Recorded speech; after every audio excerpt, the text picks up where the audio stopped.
Oh, that's funny. Ready?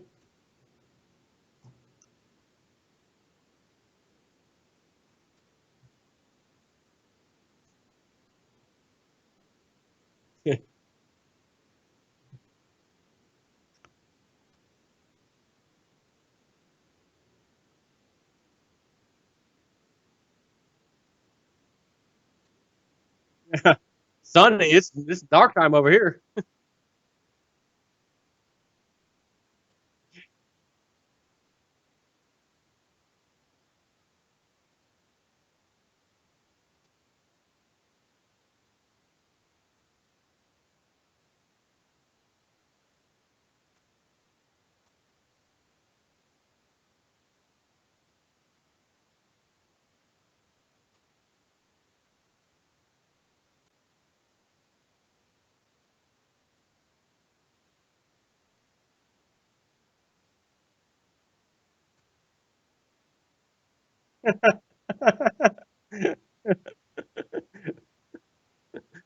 Yeah, no, he's not.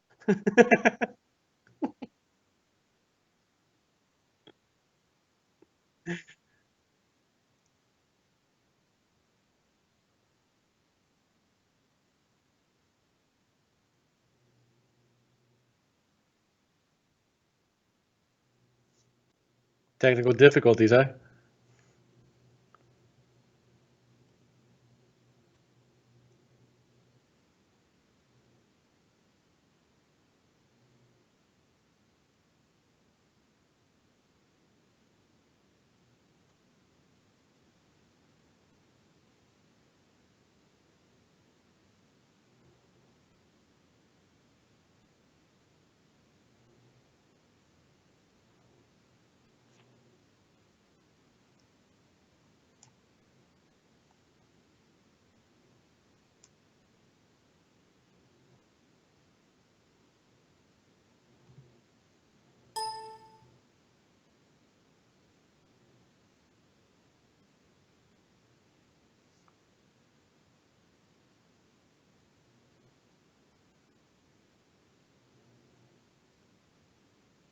Well, just yeah, no, absolutely.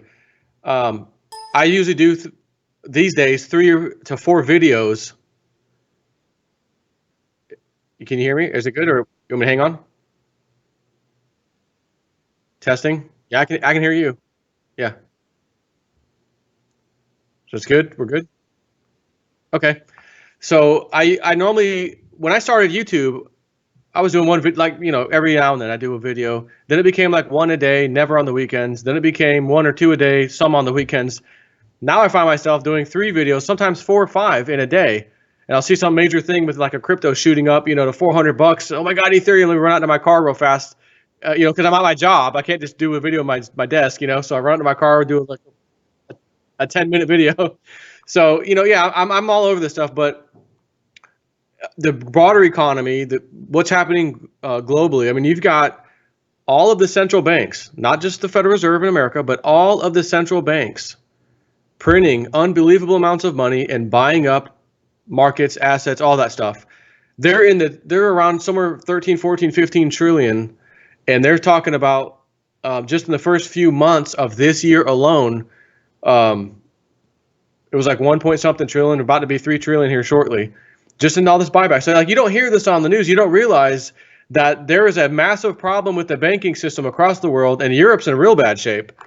And they're just kind of covering this up by just having the central bank come in and buy the bonds, buy the government bonds, buy the bank bonds. No one sees anything. You had the sixth largest bank in Spain fail the other day, practically failed. And it was shotgun married off to the biggest bank in Spain for $1. $1. Because they cooked the books so bad. They didn't know what was what. They had no idea what valuations, what's an asset, what liabilities. We have no idea. So you're just going to take this for $1. Unbelievable. And I just, I would say most all have to cook the books.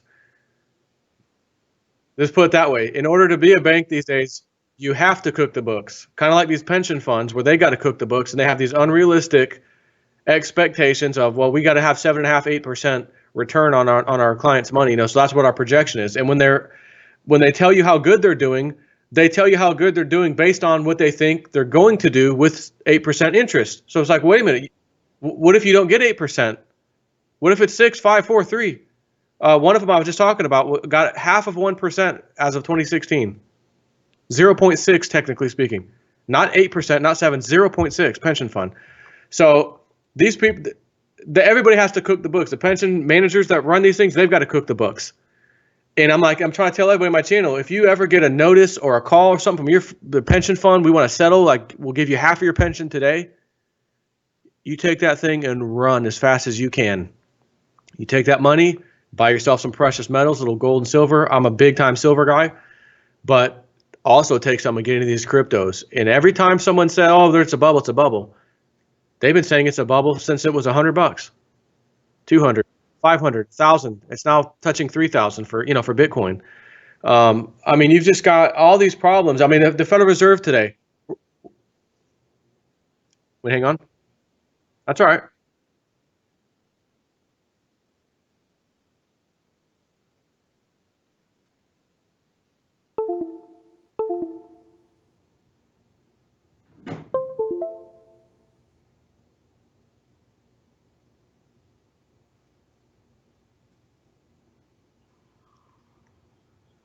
I'm not able to hear you, just so you know.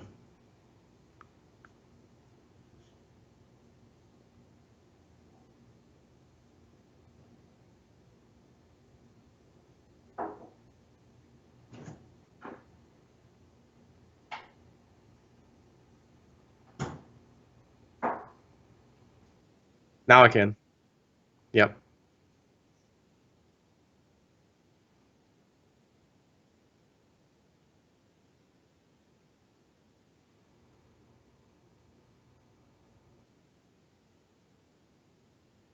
Oh, okay. Yeah, and I still hear you.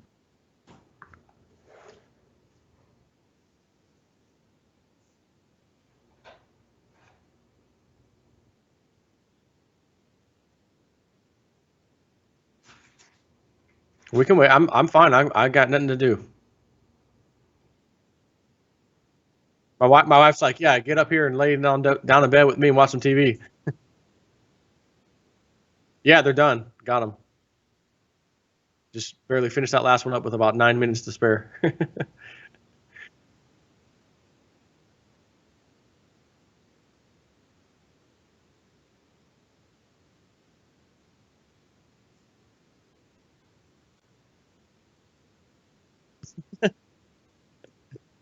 I'll take one for the team.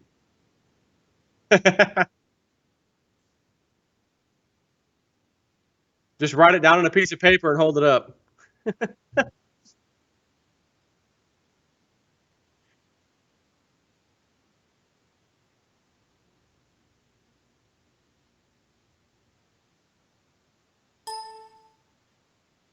All right. Hey, my people doing the comment, the live chat, tell us if you hear us now, please.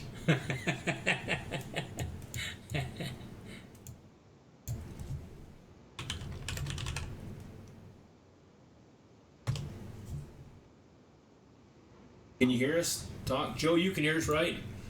Yep. Yeah. It's on. hear It's us? on. You hear us? Okay, cool. Thanks, James. Yay! Yay's right. And we were just talking about how cool it is to have technology. Hey, listen, where Joe is headed, and I don't know if everybody had heard him or not, but he was talking about the condition the economy's in right now with pensions, an absolute nightmare, banks in Italy, an absolute nightmare. In Spain. Spain.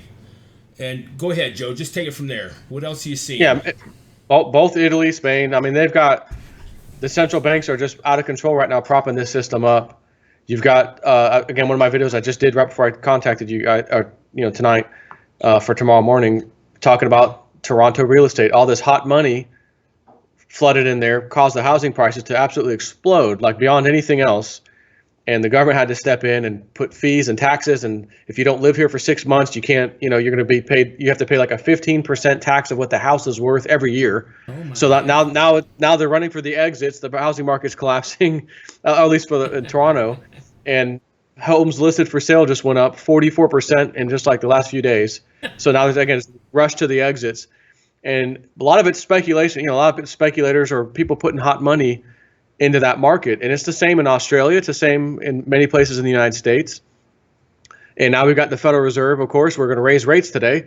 Not huge, again, 1/4%. Janet Yellen, and she says how good the economy was and the jobless numbers were great. Labor force is great. We're still at 4.3% unemployment. And I'm like, wait a minute. I just, as I'm reading this crap, I'm like, I've got videos that I send myself to do every day, to keep myself busy on what I'm going to talk about.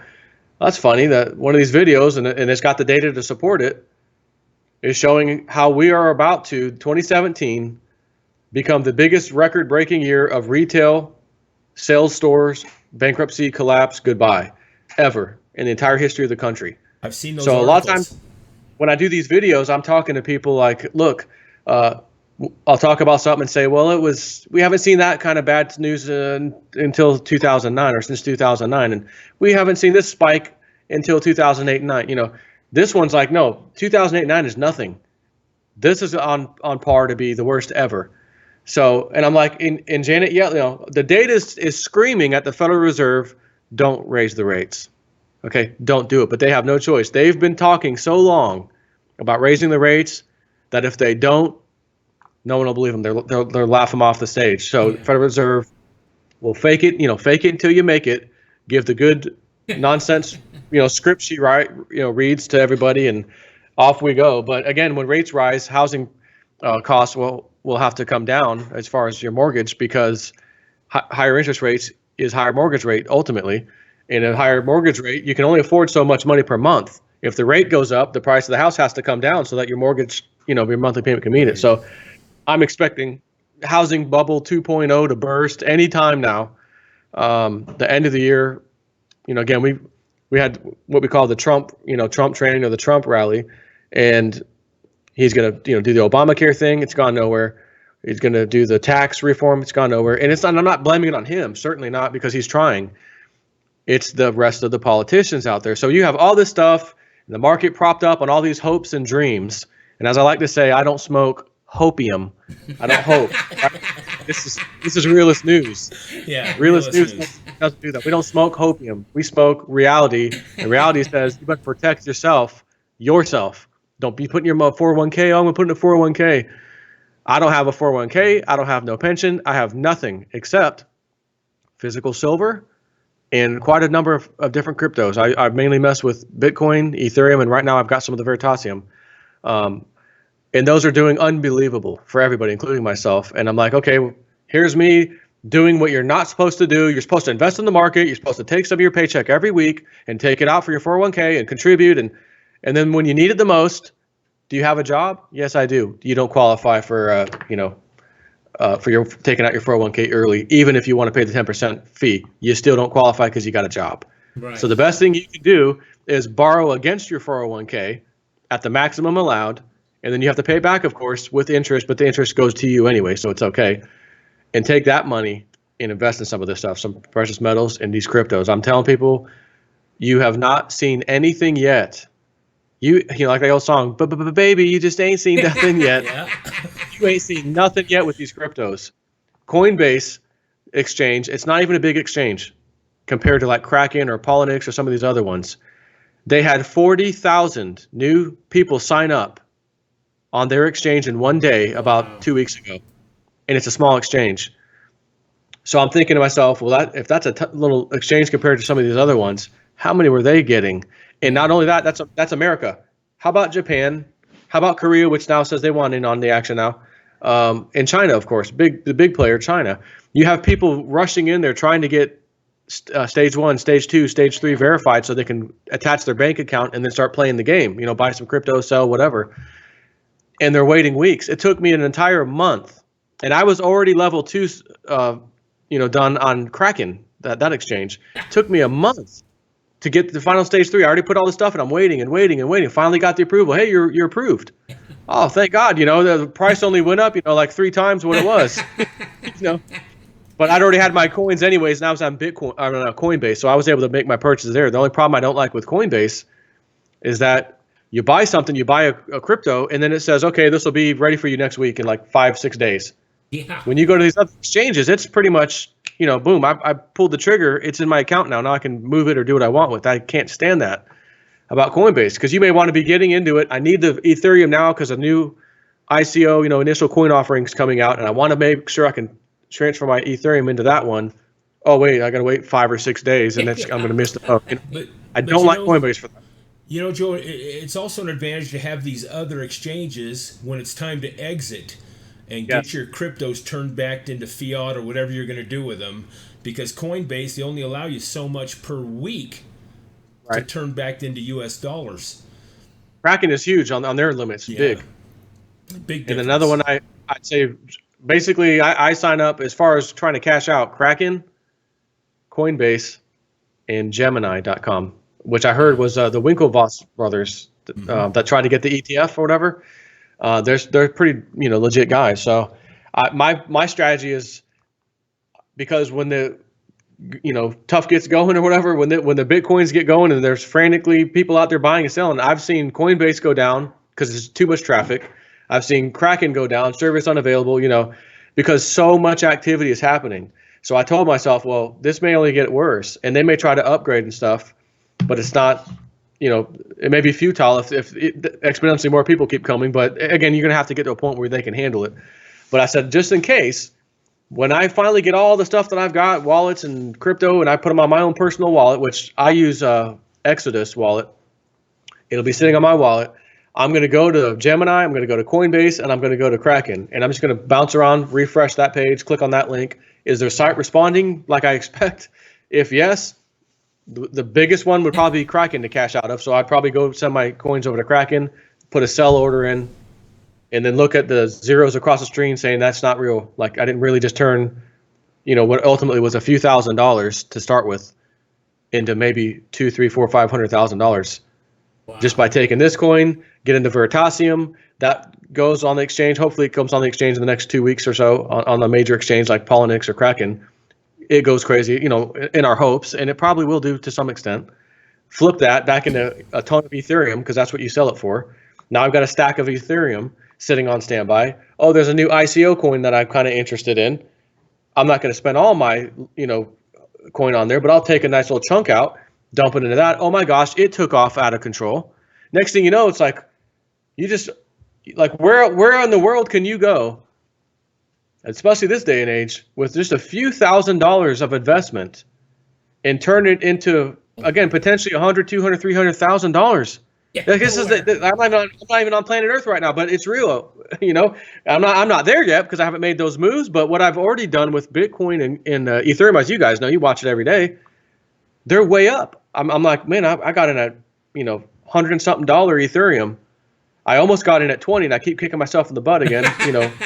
The screen was up, it was loaded, and I was about to hit buy, and I walked away from my computer and never did it. And then next thing I know, that was $20, Ethereum. Now it's 100 something. But again, it hit $419 on Coinbase, and then it crashed down to like 311, and then went back up to 400, and like in the same day.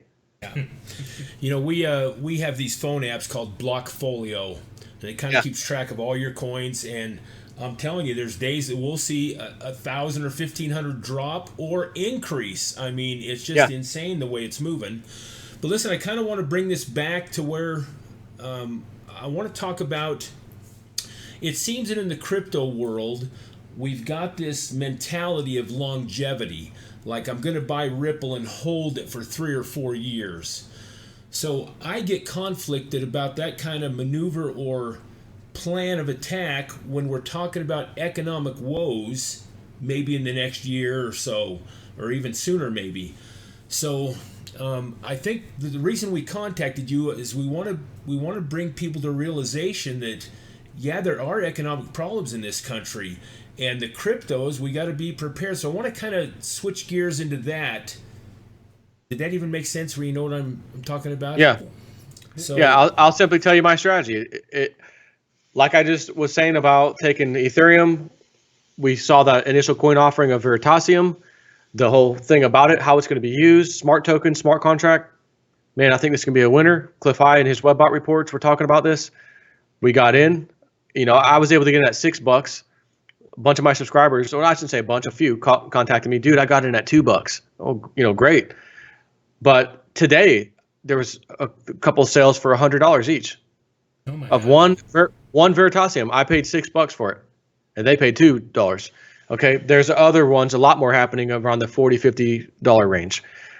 I'm thinking when it hits the exchange, like a real exchange, because it's only on Ether Delta, and that's kind of honestly like a no-name exchange, and I'm not going to touch it. But I want to take my cryptos, play this game like I'm telling you, and even if you don't, if someone's out there, I don't want to do all that. I just want to. Is there something I could just buy and hold? Yeah, absolutely. It's called Ethereum and Bitcoin.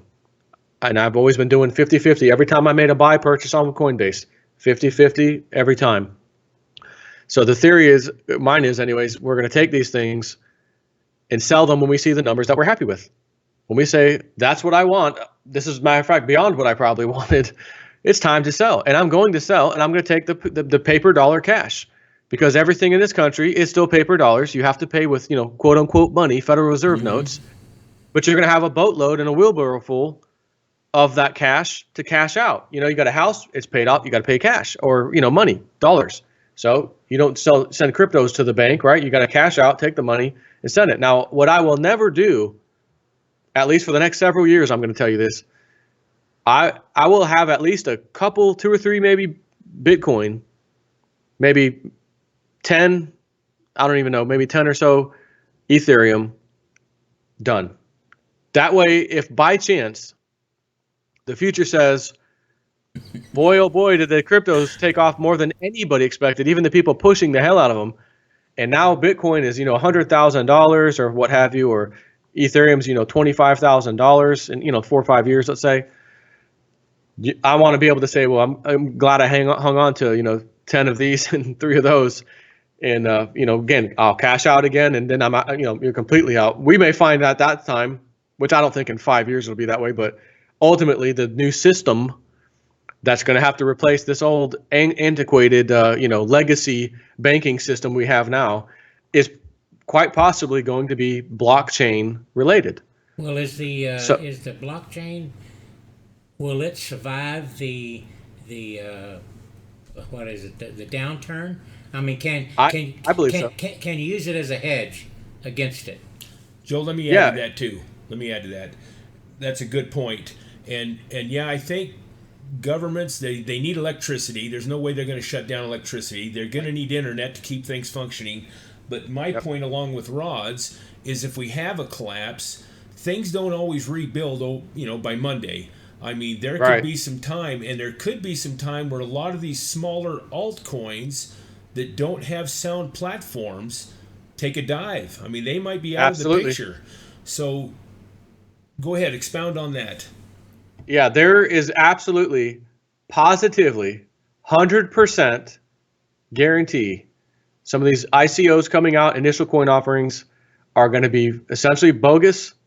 They're going to have this great looking website, and here's our plan and our business plan, and we're going to do this, and this is what our coin or our token's going to do.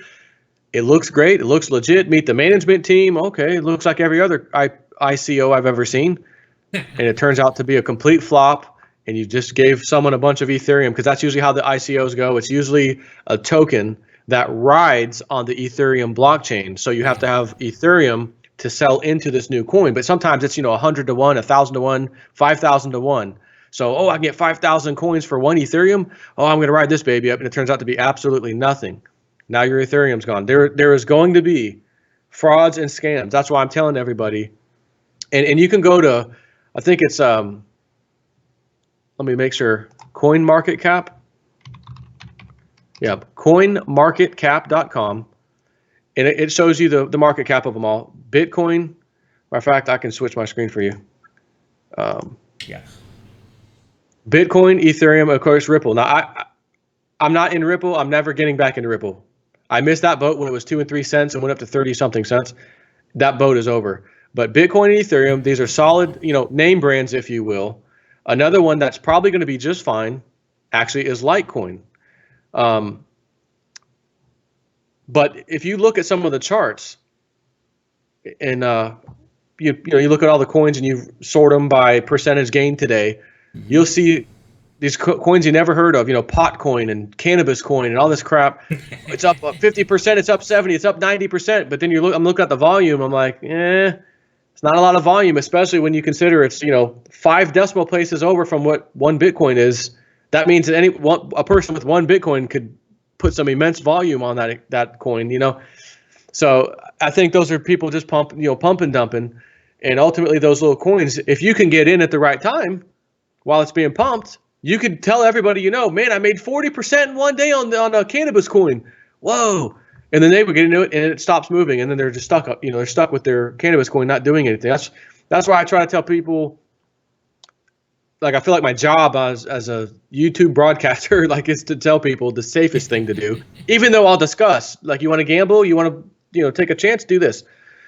Safest thing is buy and hold Ethereum and Bitcoin. You may want to get into LiteCoin as well, because there's some data on that's making it look like it's going to be around a long time too. There'll be some uses for it in the future. I think right now, I haven't looked today, but it's probably around $30, I think, for LiteCoin. That used to be, when they first came out, it was like LiteCoin was silver and Bitcoin was gold.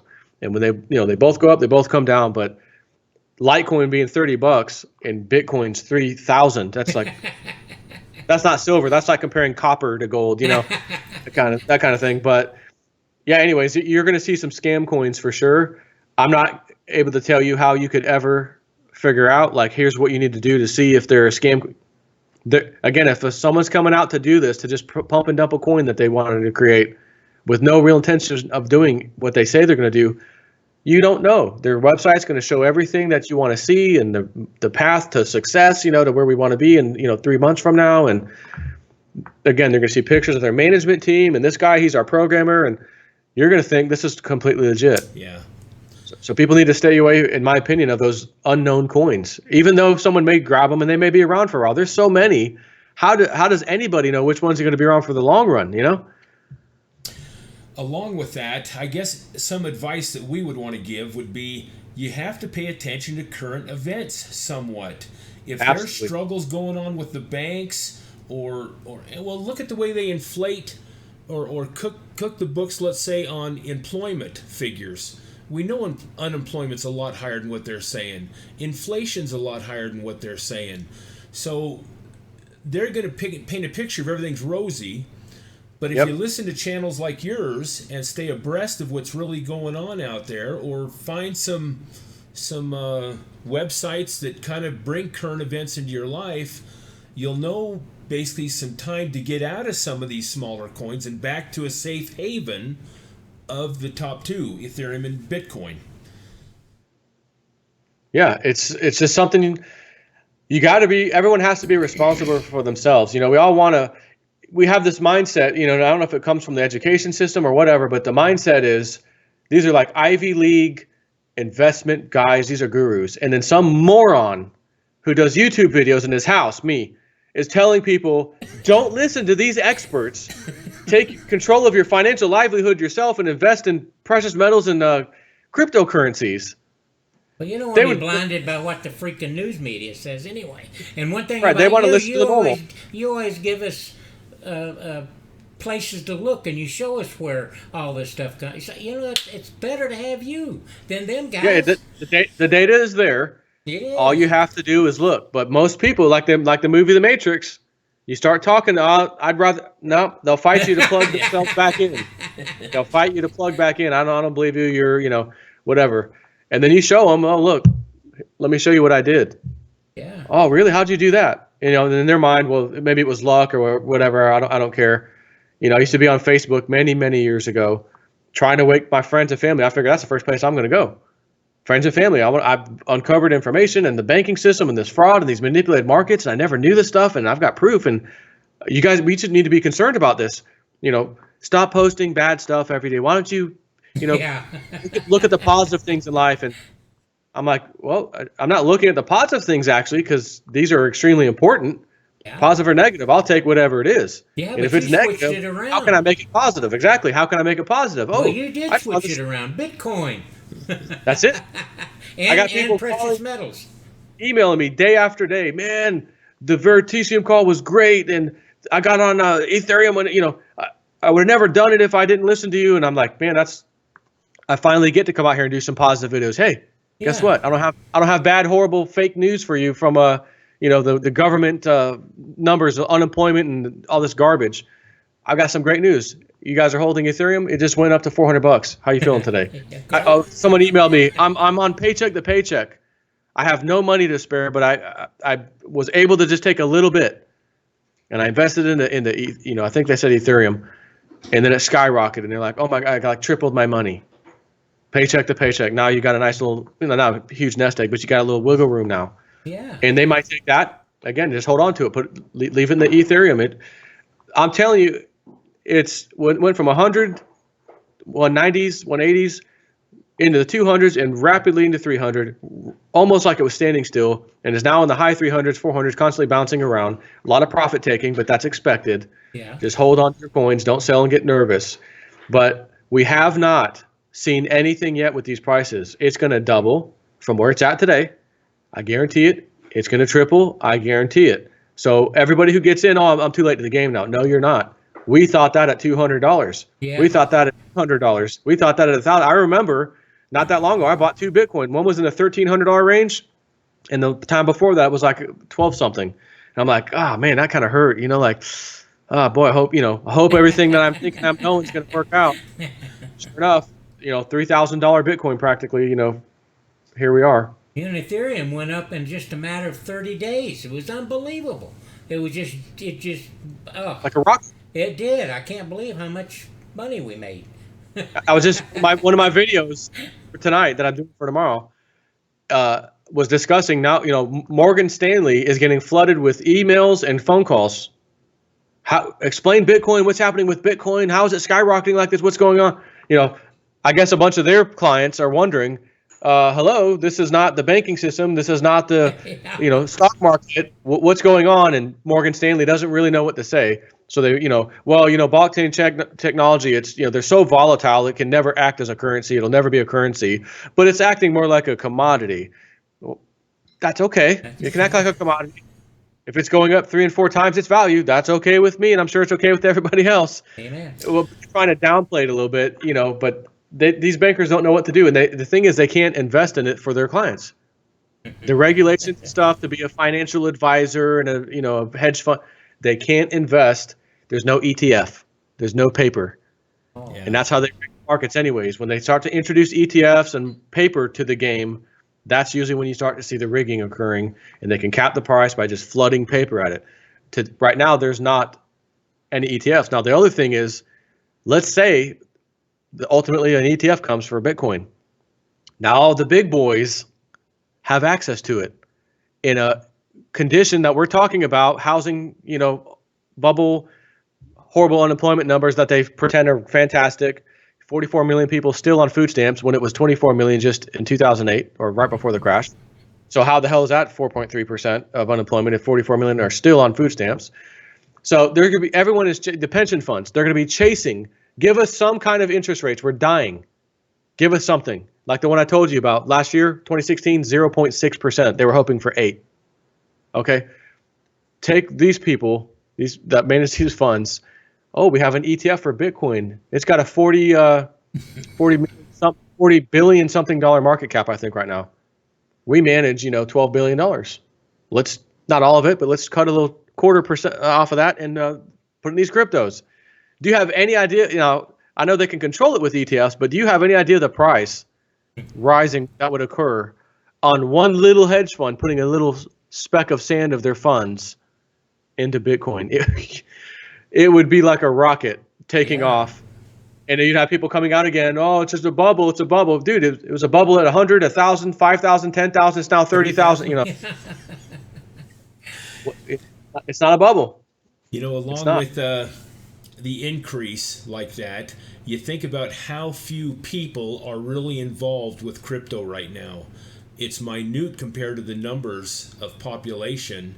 And of course, people are learning every day. And when it gets onto the mainstream, like you're talking about, when mainstream media starts talking about this stuff, it does bring awareness. I think even though, like you talked about, Coinbase got 400 applications in one day, we haven't seen 40,000.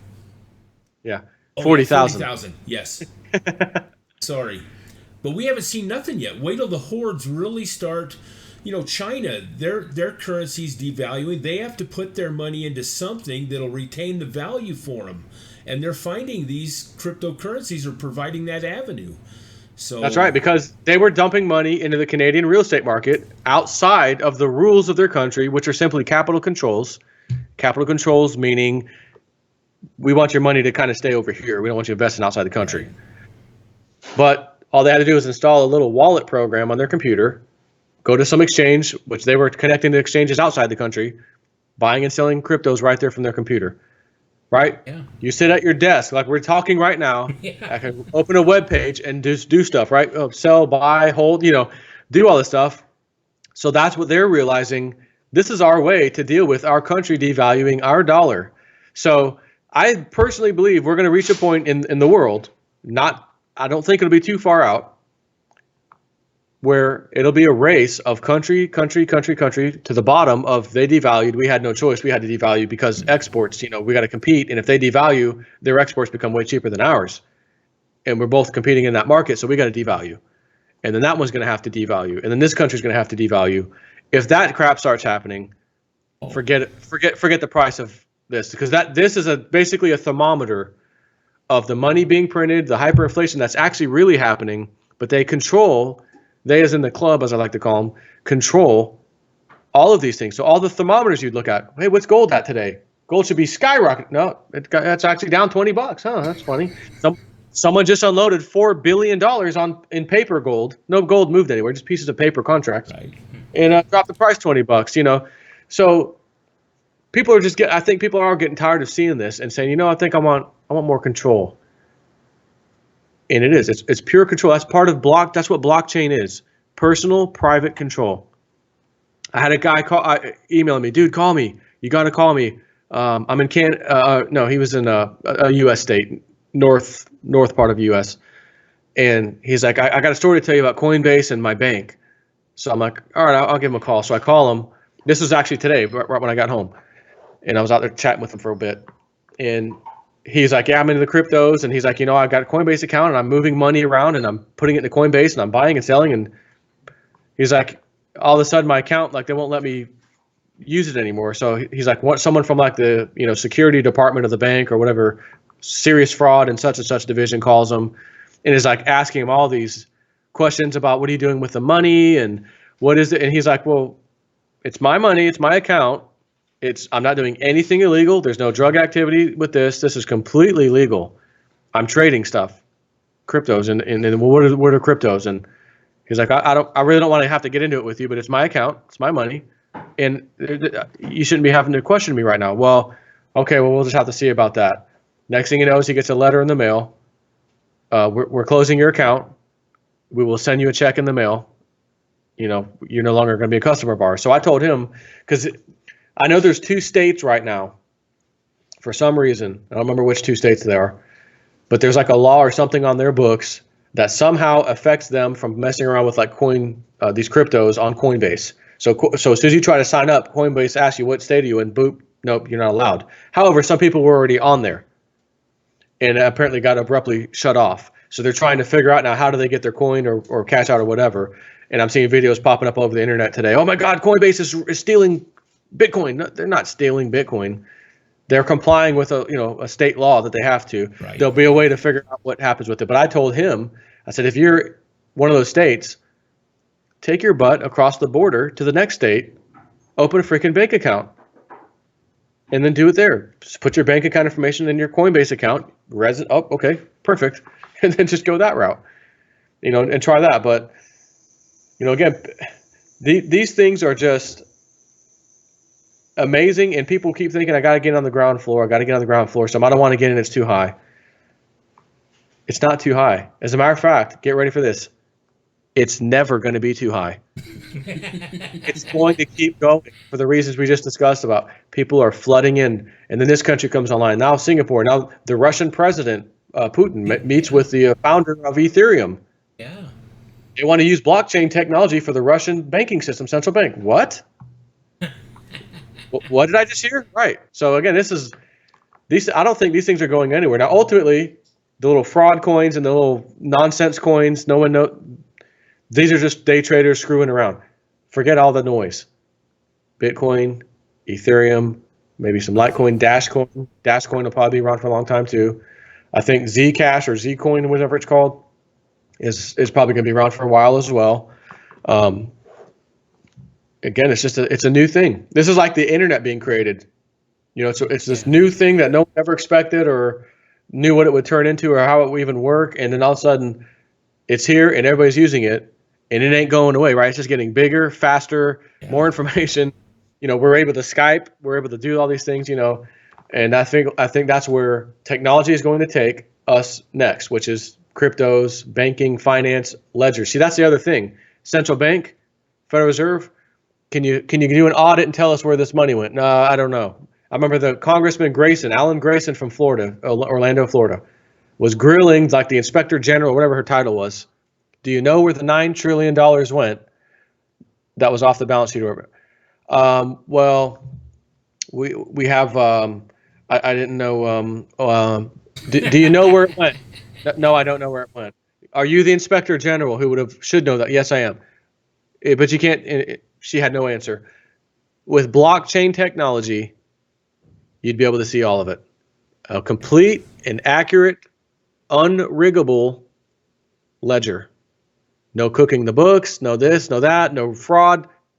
It's all right here. You're going to be hard-pressed to try to do some little shady backroom thing because it's going to be logged for the whole world to see. Yeah. All they got to do is pull up the transaction, and they'll see who sent who to what, and it's right there for everybody to see. That's where this needs to go. Transparency. Let me tell you something else. We just did a video about a week ago. I hate to bring Ripple back up, but they had a meeting in Berlin where they sent currency across 7 ledgers, 7 blockchains, and came out. So you could send, talk about tying it all together. Right now, it's most of us have to have a XRP wallet and a wallet for this coin and that coin. Well, they're working on this interledger thing that you can take any currency, any fiat, and send it across and come out the other currency that they're accepting in the matter of seconds. It's pretty impressive. And another thing that would help, you don't like us putting our, the oil cartel. We want to take over your country and put some take over your oil fields. Oh, you don't like that? Sanctions, SWIFT transfer system. They're no longer allowed to. We can't deal with those people. You can't, freeze their account. You're not freezing anybody's account. Again, this is the utmost freedom. You're not freezing accounts. You're not putting sanctions on a country. Everybody's allowed to transact with everybody. I mean, here we are with these sanctions on Venezuela. There's a freaking civil war over there. Absolute. Let me just tell you, a silver coin, like this little one I'm holding in my hand, 1 ounce silver coin. Although actually, I think that's a half ounce. Anyways, at one point would buy a month's worth of food because their devalued dollar was so rapidly deteriorating. It got to a point where one of those would buy 6 months of food. And I'm talking basic like beans and rice because that's all they pretty much had in their, fighting for over there. But I just think, man, imagine how many Venezuelan bolivars, that's their dollar, you would have right now, 1 Bitcoin. 3,000 US, right?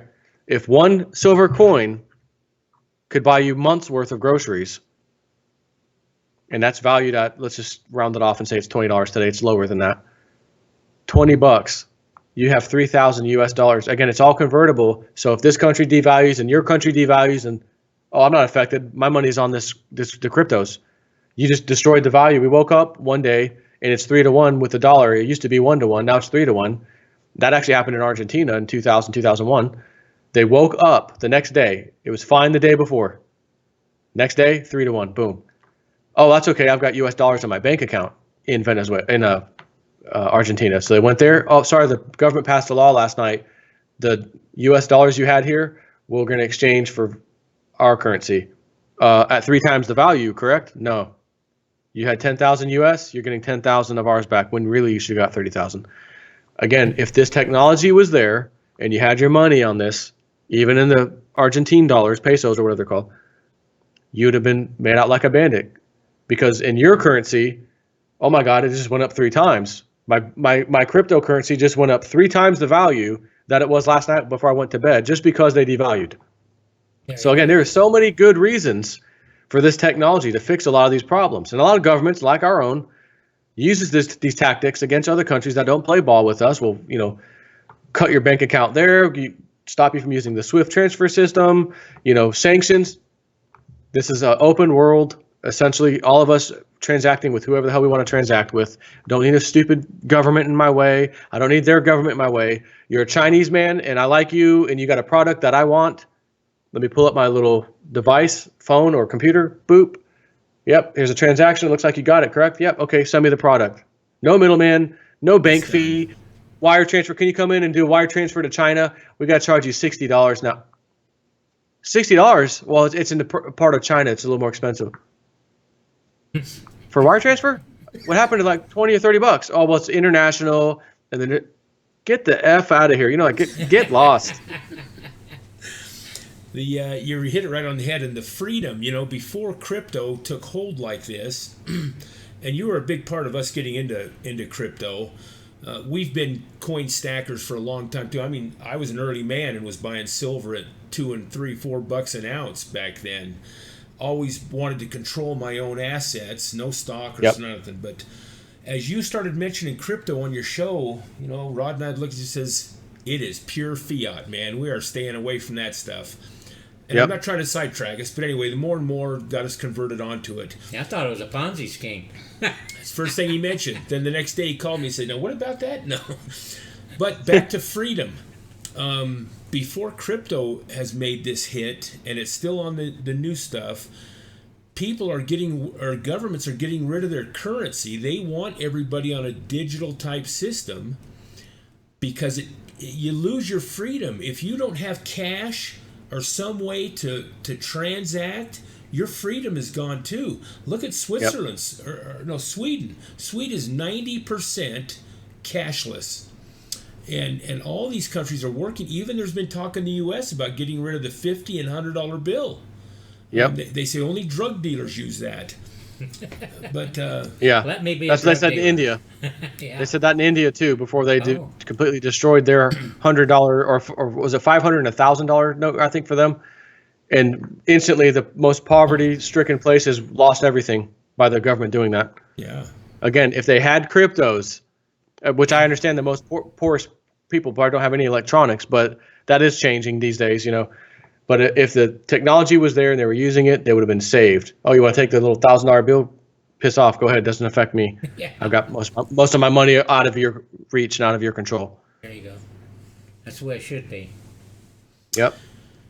Hey, let's go back and talk about storage. If we have some kind of economic collapse, obviously most of us in this chat, I'm sure everybody's aware of hard wallets. You've got to get your stuff out of the exchanges. It's just common sense to store those practically offline in ways that you can bring it back once the internet comes back on. Excuse me. What about bank runs and bank bail-ins? Are people aware of what a bail-in is? You've heard of that, right, Joe? Oh yeah. Give us a bail on that and bank runs, and there's some bank runs going on in the world today. Yeah, there was one on the Spanish bank, the 6th largest bank we talked about earlier. There was a bank run taking place, and they've depleted most of the deposits, and the government had to step in, or the ECB, European Central Bank, stepped in, shock and married it off to this other bank. Then another bank called Liber Bank had nothing to do with any of this. I don't even know why the spotlight was shined over there, or how it even got shined over there.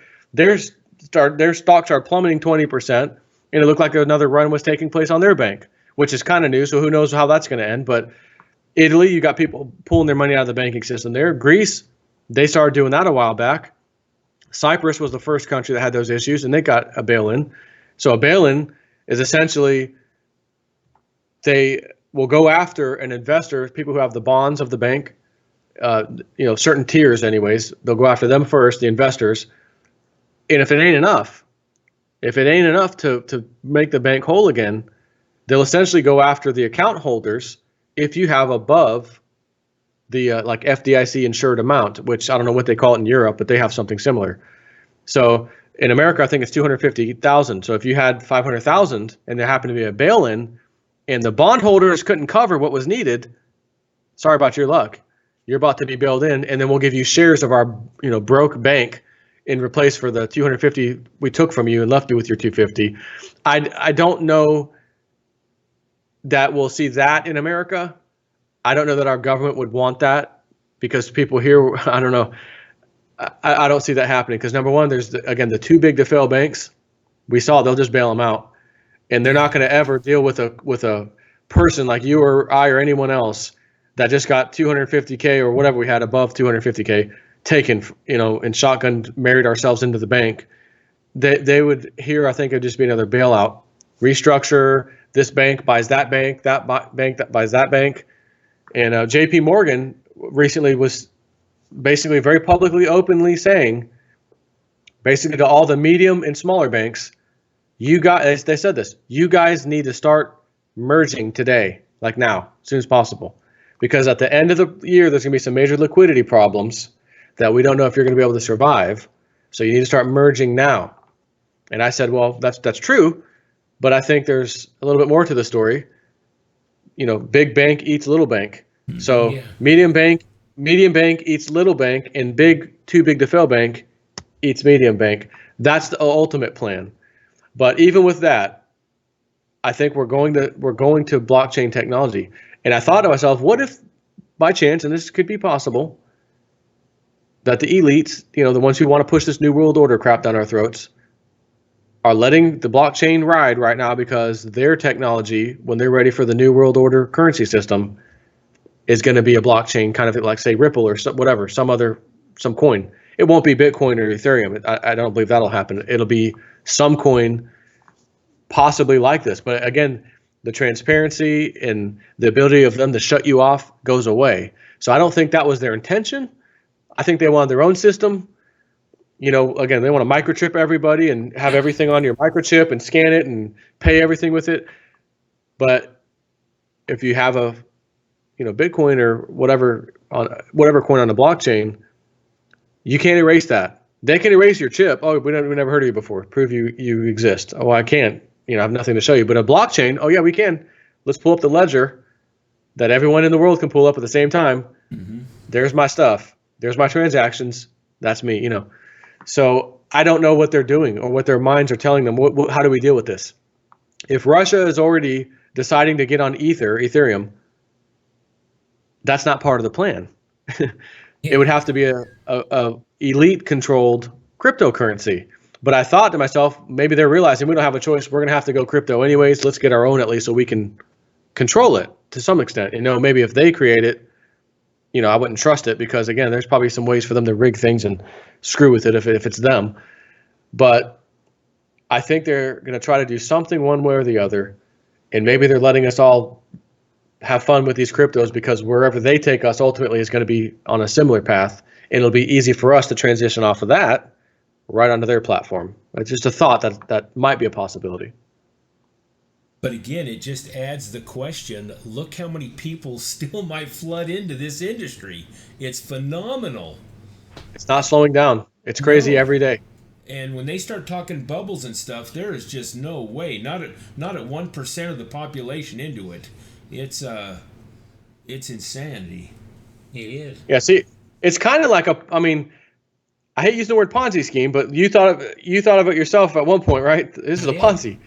But a way a Ponzi, a Ponzi is, let's say you have this great investment thing, and I need $10,000. If you're an investor, you got to give me 10 grand each, and in 6 months it'll pay back 20% plus the principal back. Oh, great! But you got to wait 6 months. Okay. Well, in the 6 months time, every single day or every week, new people were coming in giving $10,000. So by the time 6 months comes, the first guys in line who paid first, they get their 10K back and they get their 20% interest because he's robbing all the Peters up here to pay Paul. And then when the line starts, narrowing out and not too many people are investing anymore, the Ponzi scheme's over. But as long as you got new blood coming in at a same rate, basically it has to be the same rate or greater, then the Ponzi continues until it stops. With cryptos, it's not a Ponzi. You're actually buying this, commodity, if you will, like they described it. So you have something there. You don't have to worry about it going, someone taking it like a Ponzi and then it's gone. But in the respect that new blood is coming into the game. So this has the benefit of the beginning part of a Ponzi where you have a lot of people coming in and then more people coming in and then more people coming in on top of that, while simultaneously this is not a Ponzi, this is a real thing. So you have the influx of people coming in, which is going to absolutely push the prices higher and higher and higher and higher. And every time you hear a country, that country's bank problem, that country had to devalue, that's just a whole bunch more people who said, man, if I was in cryptos right now, this would have never affected me. I've had it. Right. And then they're going to be pissed off and they're going to go to Facebook and I'm going to tell everybody what just happened. And they're going to be crying and pissed off too because it happened to them because they're in my country too. And hey, guys, we need to get on cryptos. And again, it's like a stampede right now. And it's going to be even worse than that, I think, as the numbers get higher. Because people are going to say, okay, I believe the first time maybe it wasn't a bubble I thought it was. The second time, I thought it was a bubble. Got me again. Third time, it wasn't a bubble. It went to, such and such. Fifth, sixth time, I'm the most skeptical. I've had enough. I'm going to get in now, right? Once you see it that many times in a row, it's not, well, once, I can't trust it. 2, coincidence. 3, maybe a coincidence. But on 6 and 7 of it going up higher and higher and higher, you have to at some point say, what the hell am I waiting for? Yeah. Why am I sitting here on the sidelines when I can ride this? Because even if this new world order system comes and whatever the hell they plan on doing, or this big market crash or economic crash hits the world, you're going to want something to save your financial livelihood. And for me, it's precious metals, which I love silver, and cryptos. That is it. And that will save your bacon when the day comes. Yes. I keep telling people, I keep saying it, I'm telling you right now, with this small, few $1,000s whatever investment, I'm going to buy a freaking house, and I'm not going to get a loan unless I buy this beautiful, dream house. And I said, okay, well, I put, 80% down or, 70% down on it and got a tiny little mortgage. In that case, I might not be able to buy it in full. But that's what I think is going to happen with these coins going so high. You're going to hear stories of this. You're going to be telling, us guys, a little younger than you, telling, I'll be Grandpa Joe, and my kids, grandkids and stuff. Grandpa Joe, tell us the story. Oh yeah, back in the day, 40 years ago, we were very few people believed in this, and people would write stupid comments on my YouTube channel and thought it was dumb. But I kept persisted. I kept buying and stacking these coins, and that's how you got this house. That's right, got the house, the land, mom's house next door, sister's house next door. That would be a great story to tell. I don't know if it's going to go that great. It'll be like us, even though we're old guys, at least we'll buy enough Bitcoin that'll be an inheritance for our kids. And our kids will go say, hey, Grandpa bought us all this stuff. And when we had all this money invested, we just don't even have to work because we can just draw off the extra money it's in Bitcoin.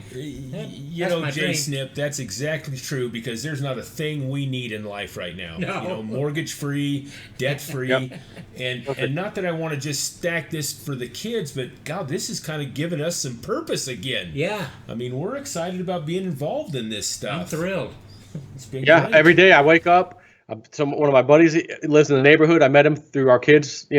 He's a friend. We eat lunch every now and then. I was like, tell him about the crypto stuff, and he's like, you know what? He's like, my wife, she had maybe an apartment or a condo or something. And he's like, it's like a little small 2-bedroom condo. He's like, we're just gonna list it for sale. We're probably not gonna make anything, just break even. But we have a house here now. We don't want that overhang anyway, so we're unloading it. So he's like, man. We had a couple, 3 or 4 cash offers, and they were more than what we asked. We took it, and we pulled in about $10K. And he's like, she told me, why don't you just take that money and play with this? It's not like we expected it anyways. And he said, well, so he's like, I'm ready to do it. So I'm like, all right, go to Coinbase, go here, do this, get that. He got in when Ethereum was in the hundreds. Oh my gosh. Good. So him and his wife were like, man, Joe, he's our good friend neighbor, man. I like that guy, you know. And they're loving life. I said when he saw it rising, I'm like, hey, you may want to look at Veritasium. I got in on it, and here's why, you know. So he's like, all right, I'm gonna put a few of my Ethereum over there, and he did. So he's sitting on that little stack too. I got mine. So I just can't wait for at least for Veritasium, because then you can, when I come out and say, look, this is what just happened, and I don't even want to tell you how much money I made because it's disgusting. But I'm telling you guys, this is what we're doing this for, to better our family, better our lives. Amen. Yeah. And their kids' life, the grandchildren. When that happens, you know, I'm doing it now. I'm not waiting. My mom lives with my sister in her house, pays no rent. She can't afford nothing.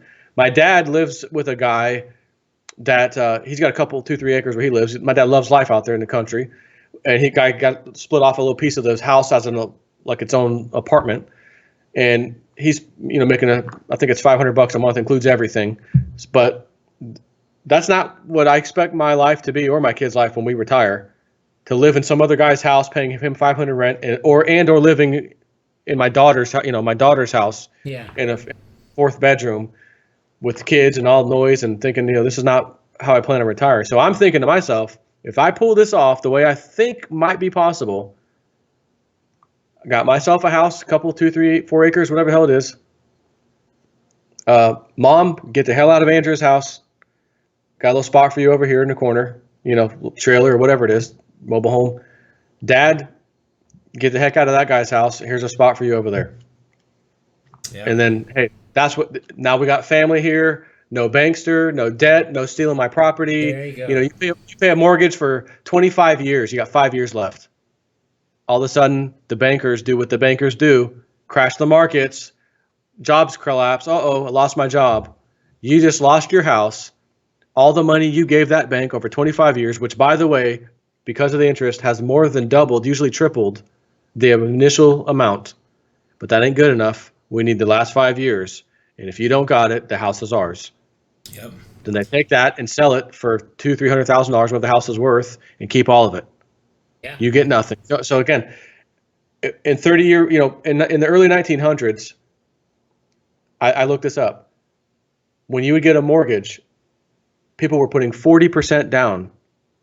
And I think the length was like between 6 and 10 years or something like that. That was customary back then. And then the Great Depression happened. Once again, who did it? The banksters. And rather than kick everybody out of their houses, the government said, well, we'll just extend what you owe for 30 years instead of 6 or 10. Okay, that'll make it real easy to afford, because you had several people living in a household. Somebody had a job at least. That's what my wife's uncle, 96-year-old uncle, told her, that they would pile up family in the house, and so at least 1 or 2 guys had a job. It was enough to keep going. Well, funny thing is, the 30-year never came back down to reality and became a 6 or 10-year mortgage. So now we have these housing bubble 2.0 with 30-year mortgages. Nobody can afford anything. So what do they do now? You need a car? You need a brand new car? 5-year loan? No, you can't afford that, can you? Absolutely not. How about a 7-year or an 8-year loan on your freaking brand new car? Okay. They're doing the same thing in the Depression. Let's just extend how long you owe for it. So now you owe your house for 30 years. You owe your car for 8 years at least. People are just flat out tapped out. And if anybody's out there listening and you say, well, I've got a credit card I got 2, 3, 4, 5 grand on it, I could put on there, and I can make the minimum payments. While this may not sound like sound advice, if that were me, I would max that garbage out on some cryptos yesterday. Sit back and wait. You will not have long to wait. Hung up. And you will see how. We're all right. Hang on. What happened? I think we're okay. We're okay. Okay. Okay. I hope. Joe, you can still hear us, right? Yeah. Yeah, I can hear you. I can hear you. Okay. All right. Okay, go ahead. Sorry. So I'm trying to think where I was. Just lost my train of thought. Max that credit card to the max and dump it into crypto. I got it. Dump it into cryptos. Wait a little amount of time. Oh, it doubled. My crypto's doubled. Pay off the credit card in full, and now you got half in crypto sitting there, and then that will double again later on, guaranteed. Yes. Now that Webbot report that I follow, and I know Cliff High very well, has been completely on fire with its predictions of all the coin movements and the specific coins. And I've been telling people on my channel, as you know, watch this coin, watch that coin, whatever. It called every move of the prices of Ether and mainly Bitcoin. And it said Ethereum is, back when it was 100 something, it'll be $534 before you know it. Next year sometime, there's data suggesting it will be $1,300 Ethereum, while Bitcoin, and I'm talking early 2013 according to him, Bitcoin will be around $13,000. It's 27, 28, 2,900 today. Yeah. So again, you take that example, it doubles, pay off the credit card. Or if you're happy just making the minimum payments, maybe you might want to wait for it to double again. Then you have a lot more left over. Take a quarter of that away and pay off the credit card. Again, it's up to you. I would do that if it were me, and that's not normally sound advice. Hey, go, max a credit card out for some kind of investment. That's not normally what you do. But in this case, I would do it. Yeah. Let me respond to that. It ties back into we were talking about doing things for our children and grandchildren and all that set up. I read the naysayers' comments about how we're just focusing on greed and stuff. It's really not. We're just taking the opportunity that's provided there. It's just like if you were getting in the ground floor of Google and bought X amount of shares of stock, right. You're taking advantage of that opportunity. Right. And that's greedy. What this is right now. Exactly what it is. And I get that on my channel. It's just greed. It's greed. It's not greed. I'm trying to better my family's lives. And I'm actually being successful right now. So it's like, and I'm telling people, I talked to this guy, Robert, through email, and I'm like, Robert, yeah, but this is like New World Order stuff. And, you're not, this isn't the Joe that I remember. And I'm like, well, hold on. If the New World Order stuff's coming, let's just say it is, it's going to be exactly what we thought it was. And it's coming anyways. And for whatever reason you think this crypto is part of it, I get it. But you can financially benefit massively right now and better yourself and your family so that when that New World Order shows up in its glory, worst part of it, oh, thank God I don't have a mortgage payment. Oh, thank God I don't have a car payment. Thank God I don't have a credit card payment. Yes, I'm in trouble right now financially, but hell, I can go work at McDonald's and pay all my bills, no sweat. Right? That's not greed. That's called making an awesome financial decision.